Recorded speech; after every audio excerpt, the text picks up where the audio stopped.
Good afternoon, ladies and gentlemen, and welcome to the AMC Entertainment third quarter 2023 earnings conference call. At this time, all lines are in a listen-only mode. Following the presentation, we will conduct a question-and-answer session. Instructions will be provided at that time for you to queue up for a question. If anyone has any difficulties hearing the conference, please press star zero for operator assistance at any time. I would now like to turn the conference over to John Merriweather. Please go ahead, sir. Thank you, Jenny. Good afternoon. I'd like to welcome everyone to AMC's third quarter 2023 earnings webcast. With me this afternoon is Adam Aron, our Chairman and CEO, and Sean Goodman, our Chief Financial Officer.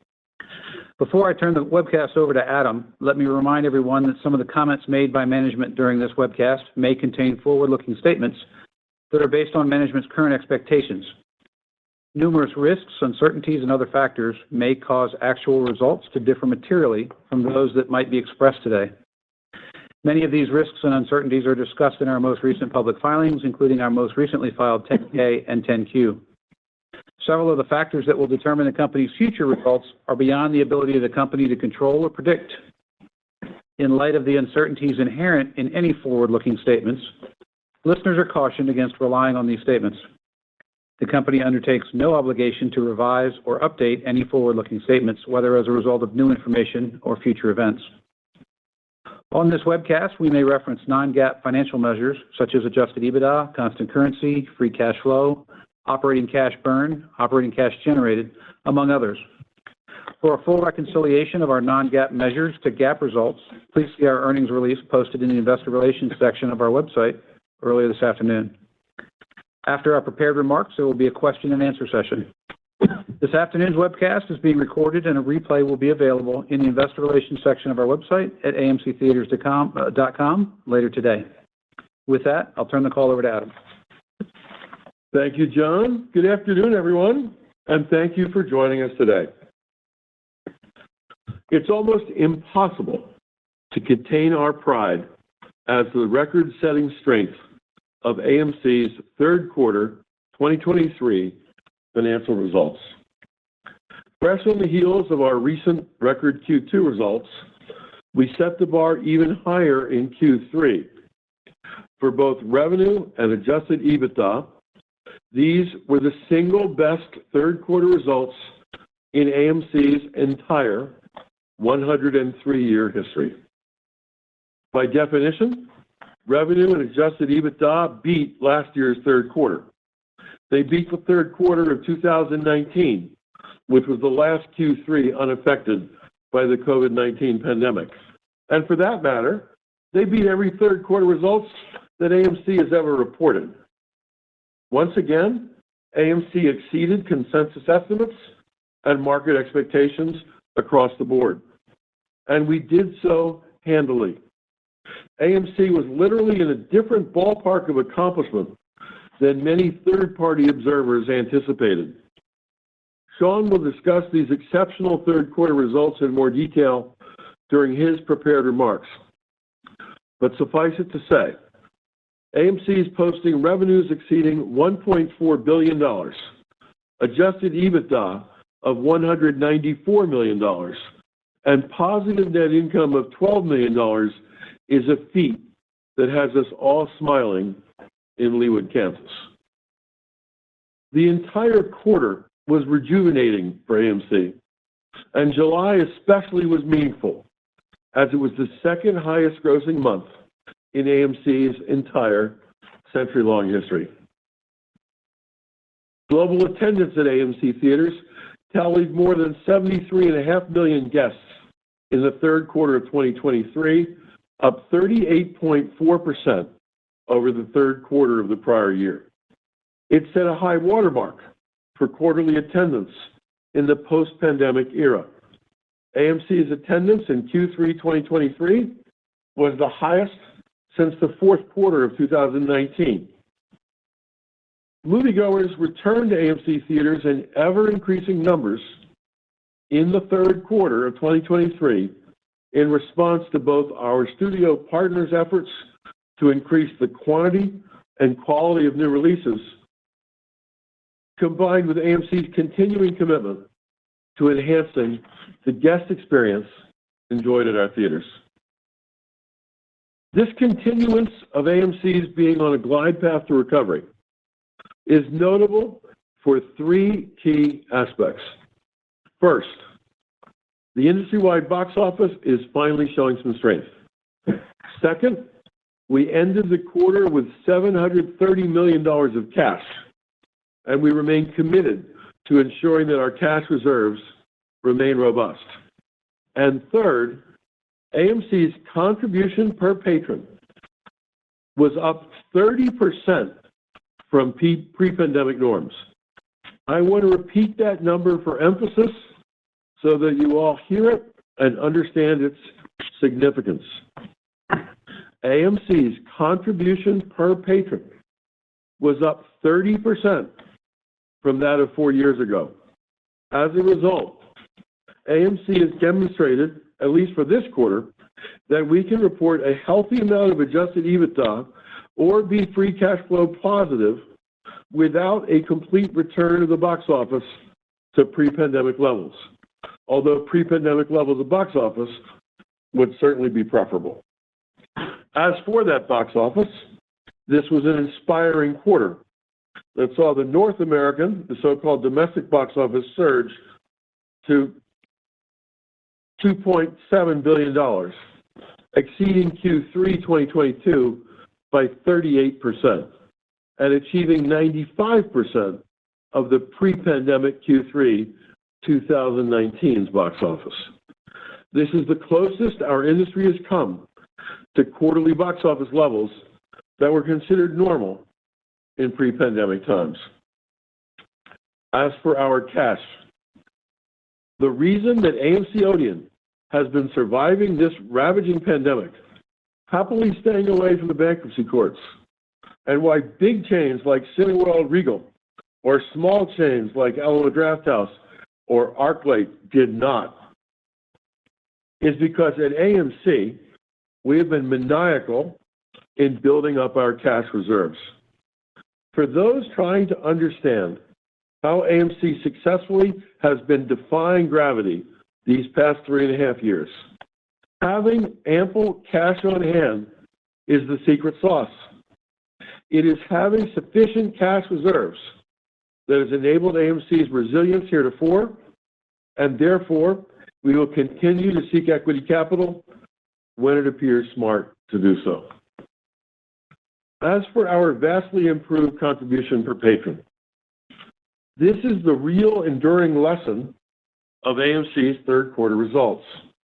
Yes, we benefited from Barbenheimer and from Mission Impossible: Dead Reckoning Part 1, Sound of Freedom, and Indiana Jones: The Dial of Destiny, among other films. But if you look at attendance rather than box office dollars, the domestic industry attendance in Q3 was actually 16% down from the third quarter of 2019. And yet, AMC was more profitable. Attendance down, profits up. This came from the cumulative impact of all of the many actions we have taken, especially over the past 3.5 years, to change our fate. Those actions include: 1, a focus on expense management in a challenging inflationary environment. 2, the pruning of our theater fleet by closing marginal theaters and opening successful new ones. 3, cooperatively renegotiating many theater rents with our theater landlords. 4, leading the industry with our having more customer-pleasing, premium large format screens than any of our competitors. 5, AMC's innovative moves to sell other things, everything from Barbie-themed pink Corvette models sold in our theaters to microwavable home popcorn sold on the shelves of Walmart.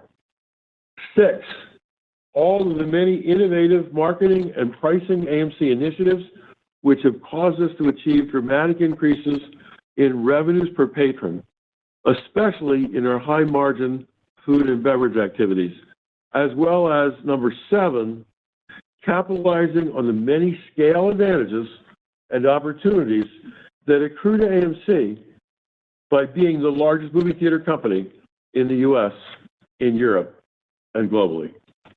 Now, I'll pass this webcast over to Sean to provide more details on the financial results of Q3, after which I'll return to talk about some of our ongoing initiatives and AMC's thoughts about the future. Sean? Thank you, Adam, and thank you to everyone for joining us this afternoon.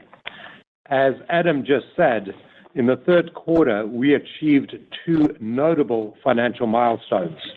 1, our best revenue and adjusted EBITDA since pre-pandemic 2019, and 2, the highest revenue and the highest adjusted EBITDA for any third quarter in AMC's entire 103-year history. Of course, this also means that we beat pre-pandemic Q3 2019 adjusted EBITDA, and we did this by a resounding 24%.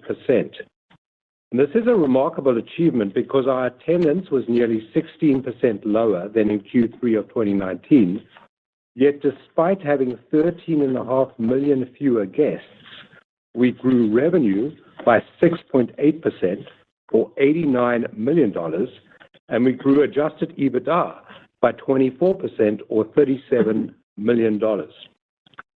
This result clearly demonstrates the success of the actions that we have taken over the last 4 years to really elevate the guest experience, optimize our theater fleet, manage our expenses, and improve our efficiency and overall profitability metrics. These results clearly illustrate our ability to deliver solid financial outcomes even when the industry box office and attendance fall below pre-pandemic levels. With a third quarter North American box office of $2.7 billion, which is 38% above the prior year, we grew revenue by 45.2% to $1.4 billion. We grew adjusted EBITDA by $206.6 million to $193.7 million, and we grew net cash provided by operating activities by $289.5 million to a positive $65.9 million. With this quarter's results, we've now extended our unbroken string of positive adjusted EBITDA quarters to 4, and for the first time since 2018, we've generated a second consecutive quarter of positive net earnings and positive earnings per share. Now I'll turn to the North American business. Total revenue for the quarter increased by 41.2% compared to Q3 of 2022. This was driven by an attendance increase of 34.4%, which was helped by an increase in our market share. Admissions revenue per patron increased by 4.8%, and food and beverage revenue per patron increased by 4.1%. Note that the revenue generated per patron for this quarter was 30.1% above pre-pandemic Q3 of 2019, and the contribution dollars per patron, which is defined as the revenue per patron less film exhibition and food and beverage costs, was 35.9% above Q3 of 2019. In the international business, on a constant currency basis, total revenue increased by approximately 50%, compared to Q3 of 2022. This was driven by an attendance increase of 48.5%, admissions revenue per patron increase of 10.8%, and food and beverage revenue per patron increase of 10.5%. Note that international revenue per patron and contribution dollars per patron for the quarter were 18.4% above pre-pandemic Q3 of 2019, as measured in constant currency. Moving to cash flow and the balance sheet. We ended the quarter with cash and cash equivalents of $729.7 million. Operating cash generated, a non-GAAP measure representing cash from operating activities after deducting capital expenditures and before both debt servicing costs and deferred rent payback, was a positive $109 million, an improvement of $288 million compared to Q3 of 2022. Capital expenditure net of landlord contributions was $49.8 million for the quarter.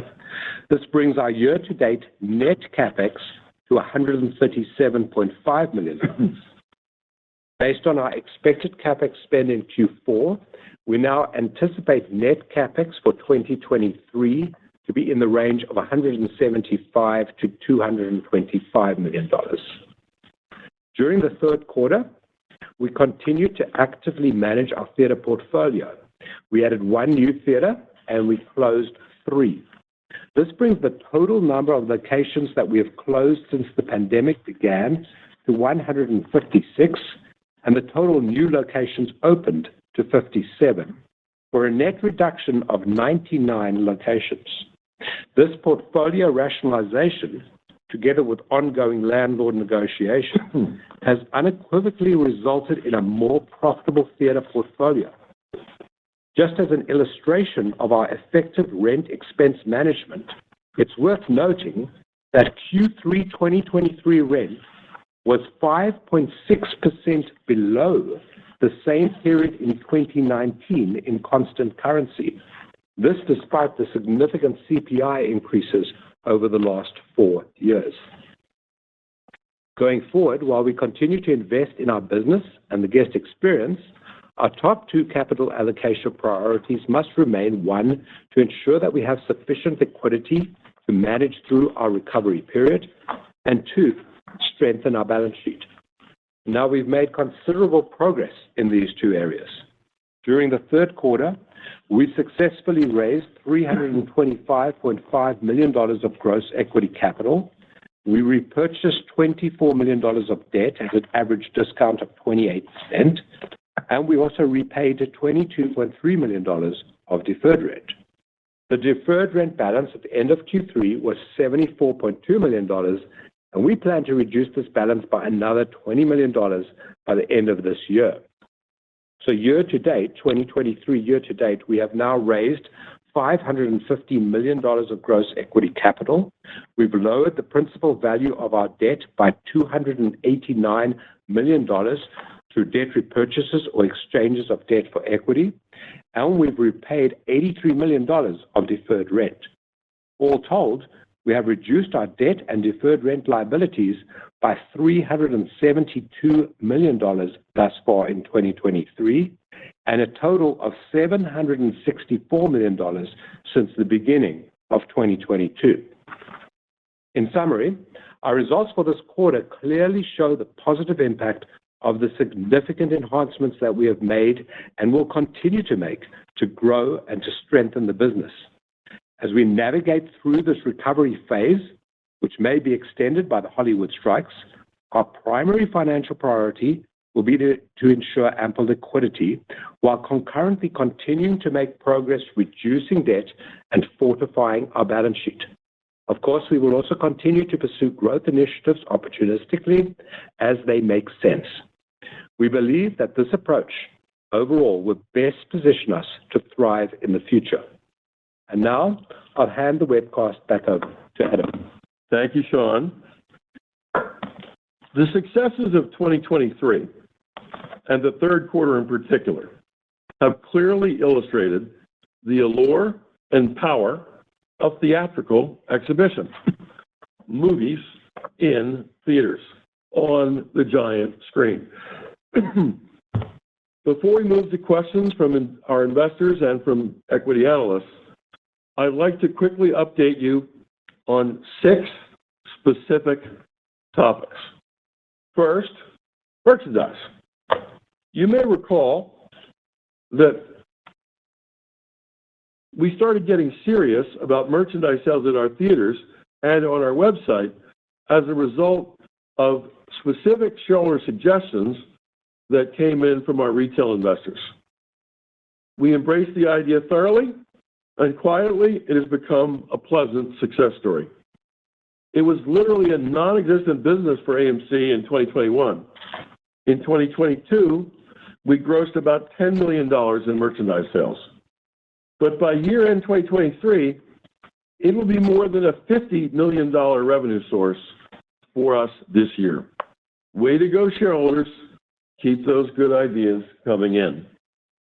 Second, popcorn in the home. Our lines of ready-to-eat and microwavable AMC Perfectly Popcorn have been a huge hit.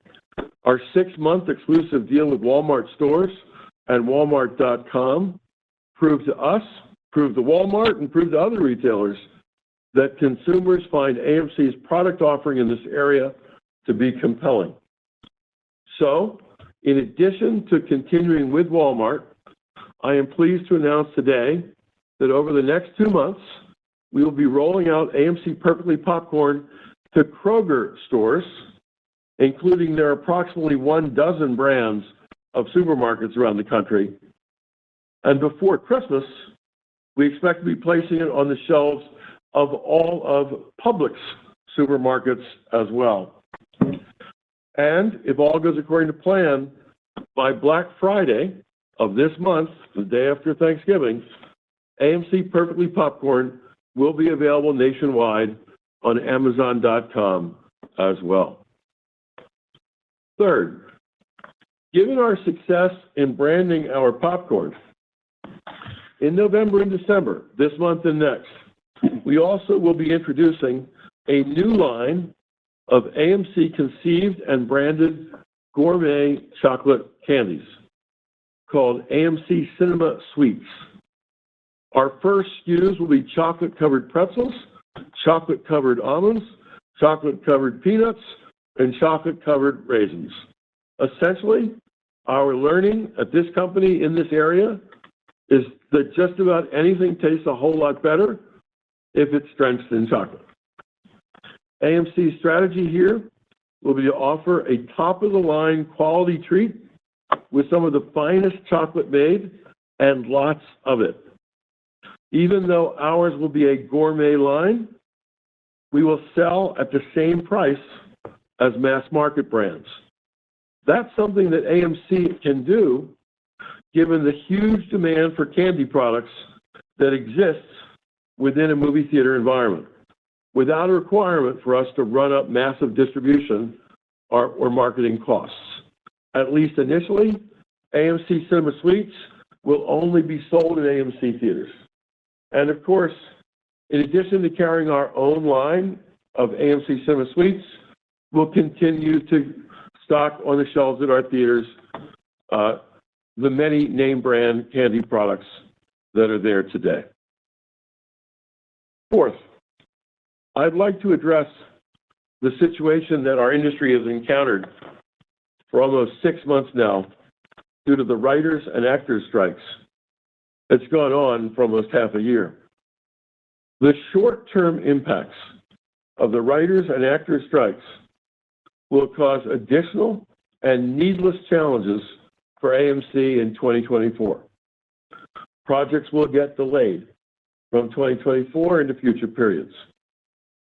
Without taking sides as to who is to blame for this labor stoppage or how the labor challenges should be resolved in negotiation, we strongly encourage all the parties involved to come to the negotiating table with the intent of reaching an agreement immediately. There has been and will be much collateral damage from these lengthy work stoppages. For the benefit of all involved in the movie ecosystem, AMC believes that this month-long disharmony needs to come to an end now. Whether one thinks of a studio executive or of a union member in the creative community, it is ever so important that everyone in Hollywood returns to the task of creating world-class entertainment that is admired and greatly enjoyed the world over. Fifth, I'd like to quickly comment on our laser projection upgrade. It is categorically accurate to say that the future for AMC continues to get brighter, thanks to our ongoing transition to laser projectors at our theaters. They increase on-screen light levels by 50% to 100%. As a result, the images on the silver screen are getting sharper and brighter as every week passes. By the end of 2023, AMC will have converted more than 37% of our auditoriums across the United States to laser projection. Not only does this deliver improved picture contrast, more vivid color, and greater picture brightness for our guests, this is the biggest single green initiative ever undertaken by AMC. Laser projection is environmentally friendly because it eliminates the problem of having used xenon bulbs, and it brings a significant reduction to our energy consumption efforts as we show movies to moviegoers. And finally, topic 6, which is about the only thing we've been talking about around here in the last 5 months. Taylor Swift, Taylor Swift, Taylor Swift. What can we say of our gratitude to Taylor for entrusting AMC to distribute her Eras Tour concert movie to some 100 countries across the planet? As you likely know, with ticket sales expected to hover around $250 million, the Eras Tour is already the highest grossing concert film in history. And at the domestic box office, Taylor Swift: The Eras Tour was the second highest grossing movie of all time for any and all genres to be launched during the month of October. That's our role as distributor. As for our role as exhibitor, AMC's market share of ticket sales sold for Taylor Swift: The Eras Tour was unusually high. So, both as distributor and exhibitor, AMC benefited handsomely, both reputationally and financially, from our having taken on this project. And that benefit will not be a one-time thing.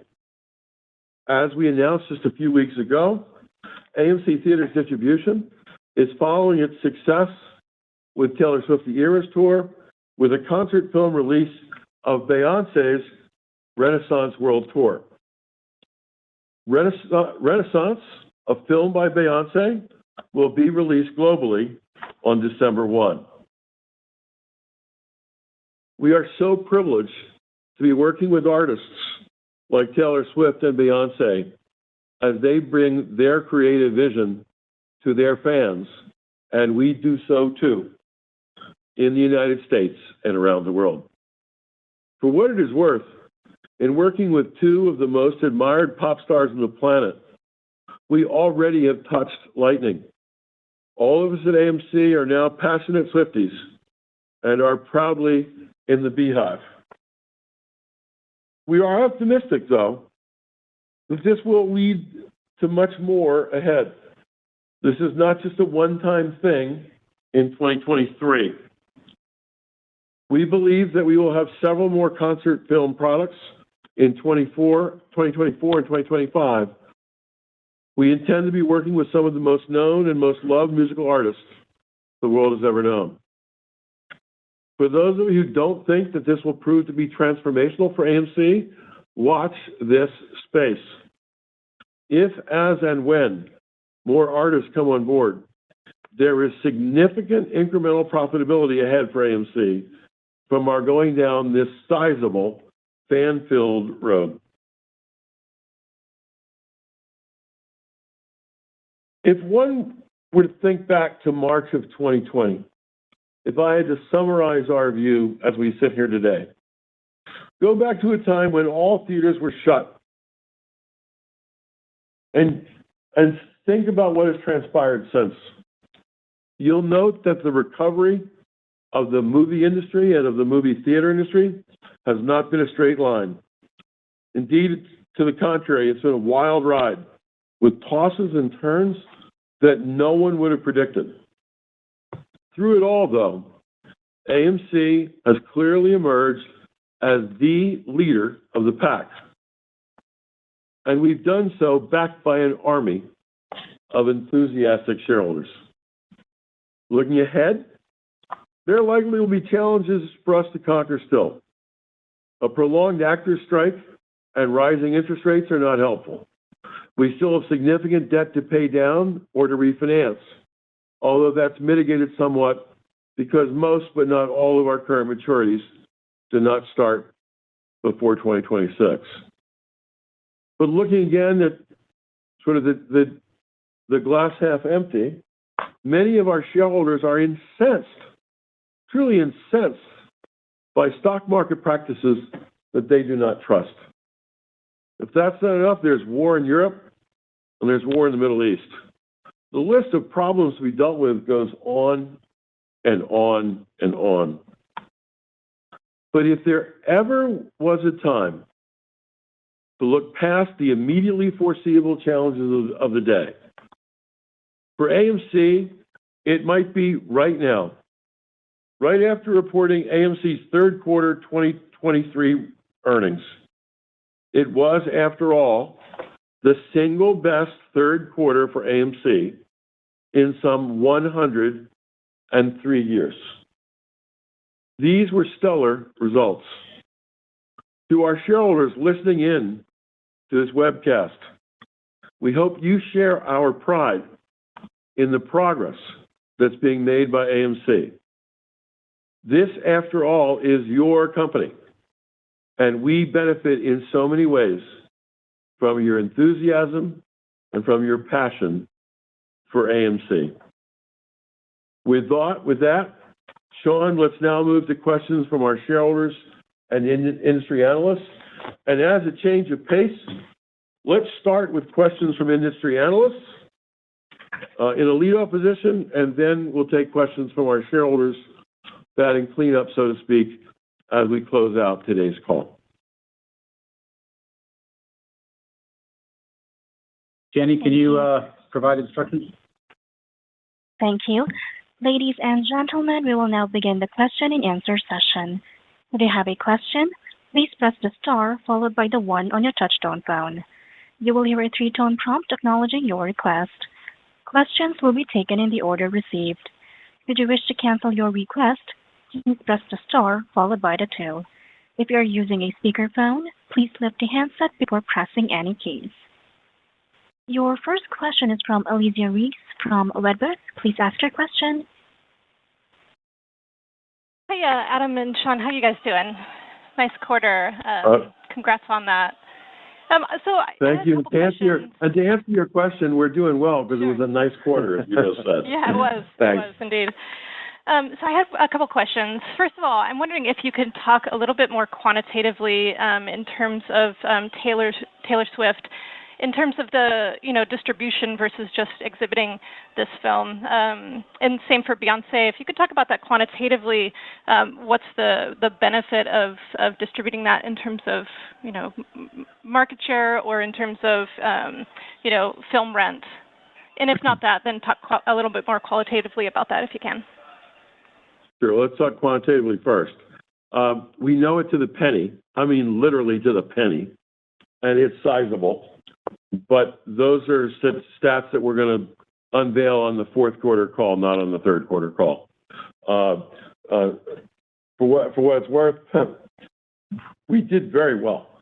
We're going to make a handsome profit from having facilitated what was in July only an in-stadium concert tour, getting it converted to film, and getting it in theaters quickly. As I said, we know the numbers. We know them cold. We review them almost daily with the entourage that surrounds Taylor. We're all smiling. They're smiling. We're smiling. Our market share is abnormally high of the tickets sold. And I think that in part is because we've been so committed to the project. Pretty hard to pick up a newspaper anywhere in the world or to go on the internet and look at news and not see the AMC name connected to Taylor Swift. Beyonce's right behind it. As you know, Taylor's film has grossed, in 4 weeks, it's grossed $165 million domestically and about $240-something million $220 million globally. It's still going in theaters. It's not stopping at 4 weeks. There will be a weekend 5 and weekend 6 and weekend 7 and weekend 8. And so the numbers will continue to grow. We don't expect that Beyonce's concert tour will be as large in theater as was Taylor's, but we do expect it to be significant and meaningful, and both the Eras Tour and the Renaissance Tour taken together will provide a healthy bite of profitability for AMC in calendar year 2023. What's also exciting to us is not just the profitability that comes our way this year, but our prospects for 2024 and 2025. Our phone has been dancing off the hooks, really since the day we announced the Eras Tour project on August 31st. There are a significant number of the world's best artists who would like to explore doing things with AMC that Taylor and Beyonce Knowles Carter just did. So again, I think our prospects are this is a money-making venture in 2023, and it will be a money-making venture for us in 2024 and beyond.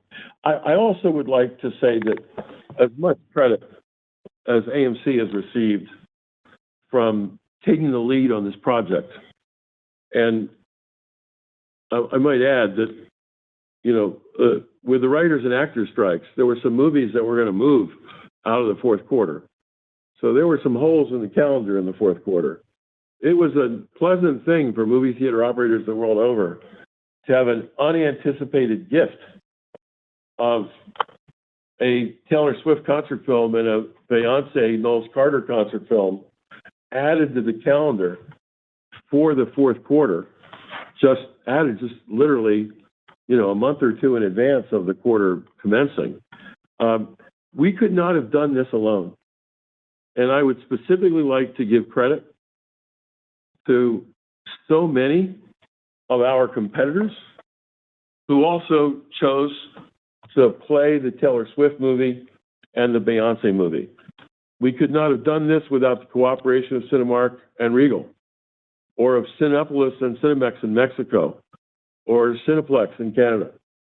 And it's also true that literally all across the globe, movie theater chains in some 100 countries have embraced the showing of the Eras Tour and the Renaissance Tour. So this is something that is particularly good for AMC because we did it, but it's particularly good for our entire industry because literally just about everyone in our industry is benefiting from the incremental revenue that no one would have expected to see just a few months ago. As for the specifics of the question, Alicia, I promise I'll give you every number there is, but we're going to do it on the next call. Yeah, that makes sense. Appreciate that. If I can ask one more, just wondering if you can give some commentary around the premium large format screens and the impact on your market share as the biggest footprint for IMAX, Dolby, and then how your proprietary PLFs are performing across your circuit right now. Sure. So I actually think this is one of the biggest success stories of AMC. When we look at our PLFs, and that's IMAX, Dolby Cinema, Prime here in the United States, iSense in Europe. They are our most successful screens. First of all, they sell first, and they fill higher than regular screens.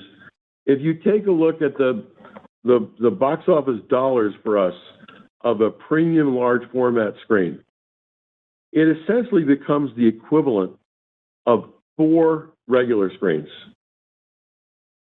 Think about that. You know, every one of our PLFs on average is grossing about 4 times that of a regular screen. And in the case of AMC, we have 550 of these things around the world. No one anywhere comes close to the number of PLFs that we have. About half of all the IMAX screens in North America are at AMC. 100% of all the Dolby Cinema screens in the United States are at AMC. So this is just a massive success for us, and it's something that we're committed to doing. We would like to. We not only have expanded the number of PLFs in our company, but we've improved the quality of our PLFs. So we've gone back. I mean, almost all of our Dolby Cinemas have been installed over the last 8 years, but some of our IMAX screens are much older. So we've gone back into our IMAX screens and reinvested in those screens with IMAX laser and upgraded sound systems. And in both cases, both for IMAX and for Dolby, we'd like to increase the number of our locations. Now, and similarly, we intend to grow the number of our so-called house brand PLFs, the iSenses in Europe and the Primes here. We think we have 550, and round numbers, 550 of these things today. We think we could add 150 more. And where the consumer would support that level of supply of premium large format screens. The only limiting factor and a balancing factor is cash, because as Sean said, we're always balancing chasing growth initiatives on the one hand and ensuring that we have ample liquidity on the other, and strengthen our balance sheet by using some of our cash to pay down debt. So what tempers our ability to capitalize on the growth initiatives that are right there in front of our eyes is this art form of how much money do we invest in growth initiatives, and how much do we invest in pay down debt, and how much do we just put in the bank and save for a rainy day to bolster our cash position.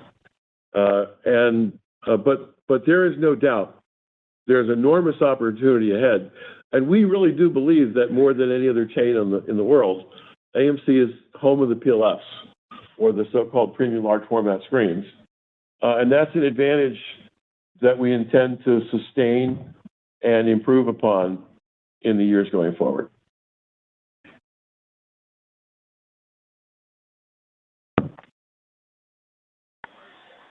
Adam, with that, should we go to some questions from our shareholders? Please, let's do. Unless there are any questions from equity analysts, but I think at this point it's questions from our shareholders. So the first question, Adam, is about alternative content, and we've spoken a lot about Taylor Swift. But the question is, can you talk more about future opportunities, and what other sort of content are we considering to bring into our theaters? Well, given that in one of our most important forays into alternate content, we just added $250 million to the world's box office, and 165 of that is in the United States alone. I don't think anybody's been chasing alternate content more aggressively than AMC. Clearly, this whole genre of concert films is something that we've learned there's a lot of demand for out there, and so we'll chase it hard. But it's not limited to concert artists. I continue to think that professional sports is an enormous opportunity for the movie theater industry. If you think watching a football game on your 45-inch or 55-inch or 65-inch TV at home looks good, imagine how it looks on a 45-foot or a 55-foot or a 65-foot screen at an AMC theater. And so I think the second thing that you'll see us chasing beyond these concert films is sports. It's been a multi-year effort to try to get the rights to do so, but it's something that we are in active pursuit of as we speak. And then beyond that, there's all sorts of other content, whether it's ethnic film product like Bollywood product, or some Asian language film or Hispanic language film we could bring here to the United States, those are opportunities that we're already pursuing, and our year-over-year growth, they're small, but our year-over-year growth in those segments has been quite high. We've had a partnership with Fathom Events for a long time, where they bring lots of other interesting content to our screens as well. So clearly there's an opportunity here, and it's Taylor Swift demonstrated that it can be sizable dollars if it's done right. So it's clearly on AMC's radar screen. A lot of interest in our food and beverage offerings, and there's a question about, other than popcorn, what are our other food and beverage initiatives, and what plans do we have to bring other AMC products, food and beverage products, through retail distribution channels? If there's one area where we can take enormous pride at AMC, it's what's happened to our F&B business in the last 3-4 years. Prior to the pandemic, F&B spending was about $5 a head in round numbers at AMC. These are domestic numbers that I'm using right now. And post-pandemic, it's been about $8 a head. That increase of $3 a head is meaningful when you think that we have a very high margin food and beverage business. I often joke that we sell air and water. We sell popcorn and soft drinks. And so it's a very profitable business for us. And the fact that we've seen such an increase in the spending per patron is very beneficial to us. Other chains also have seen increases in their food and beverage capture, but I continue to believe that of not the so-called the small dine-in theater chains, but the mass market brands, our food and beverage capture continues to be the highest in the industry. And it's no accident. We work at it. We work at getting an interesting variety of products at our dine-in theaters and on the concession shelves in our non-dine-in theaters. And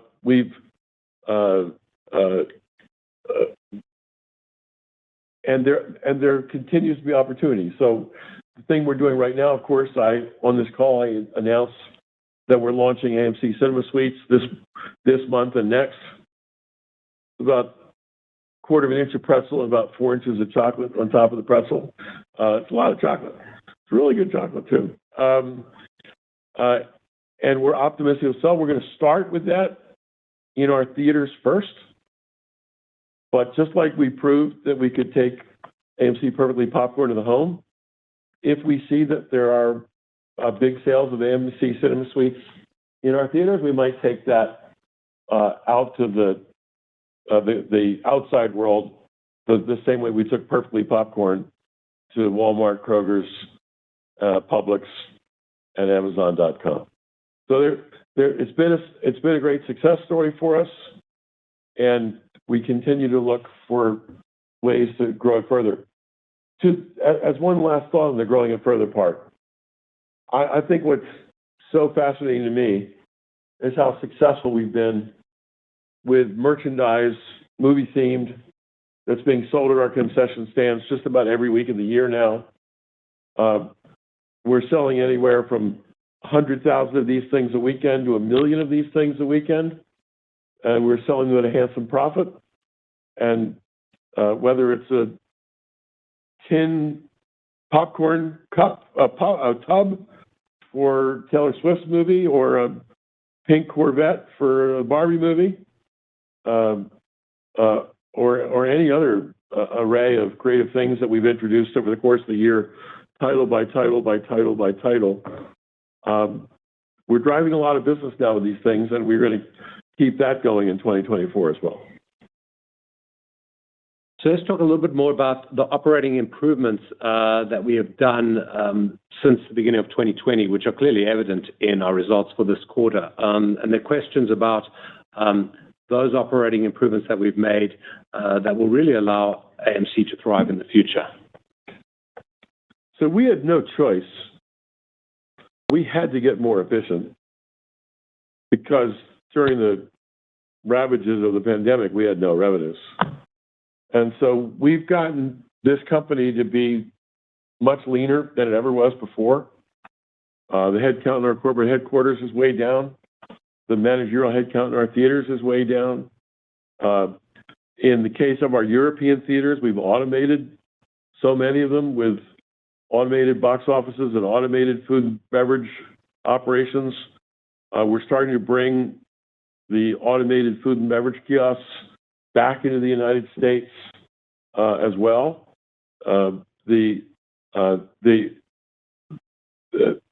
We had to get more efficient, and we did get more efficient. You, in your prepared remarks, talked about the progress we made with landlords, where we renegotiated our rents downwards to the tune of tens of millions of dollars of benefits a year. Also, we've just gotten more efficient in terms of what's in our fleet.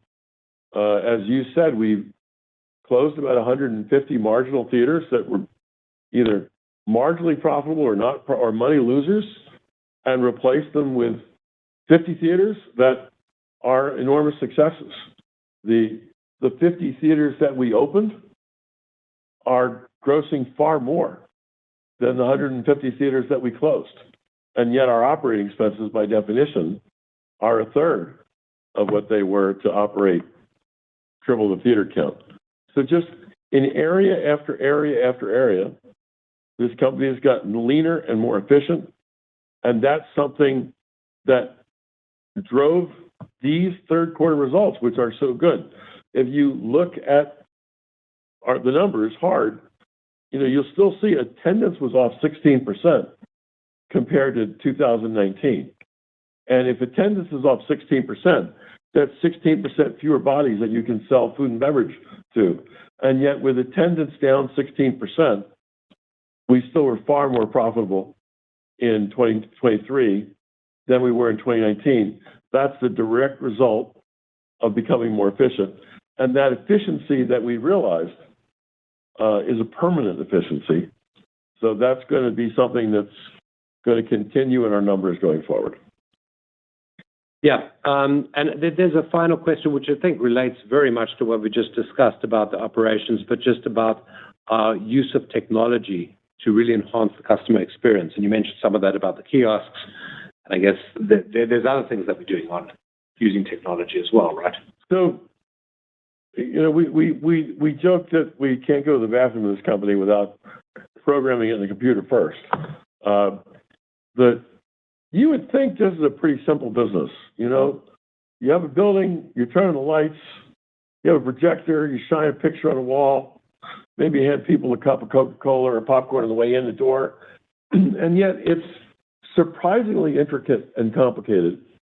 And one of the reasons for that is literally everything that goes on in our theaters is automated in some shape or fashion.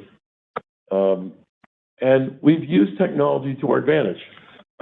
We have a loyalty program, Stubs and A-List, where we track the purchase history of our best customers and reward them for it. The reason we can pull that off is because our tech is so good. Very quietly during the pandemic, we put mobile order on our website and smartphone app so that literally every guest who buys a ticket online has the opportunity to pre-buy their AMC food and beverage. And our experience is we're selling more food and beverage products to the people who are using mobile order. Again, that couldn't happen but for our tech. The way we distribute movies to theaters. Christopher Nolan still likes 70 millimeter film, but everybody else, and even Chris Nolan, everybody else sends their movies to our theaters digitally via satellite, and they're received on a computer server. That's a direct result of our tech. I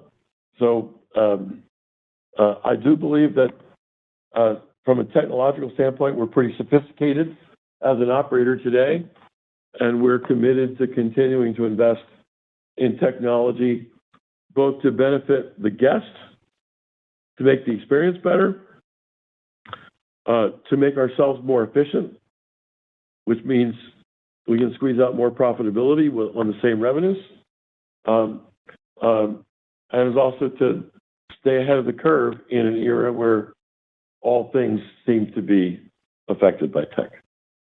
Terrific. So that concludes the questions from investors. So let me end the call simply by saying this. It doesn't get any better than the third quarter of 2023.